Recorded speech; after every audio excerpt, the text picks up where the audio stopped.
Hi guys! In this video, you're gonna learn how to get Minecraft for free. Minecraft does offer a free trial version that you can download and play for a limited time.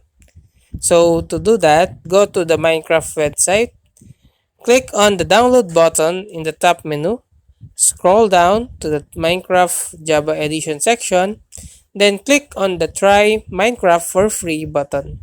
Click a new Mahjong account or sign in with an existing account. Follow the instructions to download and install the Minecraft launcher.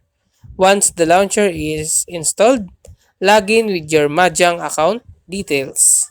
Then click on the Play Demo button to start playing Minecraft for free. And that's how to get Minecraft for free. If you like this video, please click the subscribe button and click the bell icon to notify you to our next tutorial.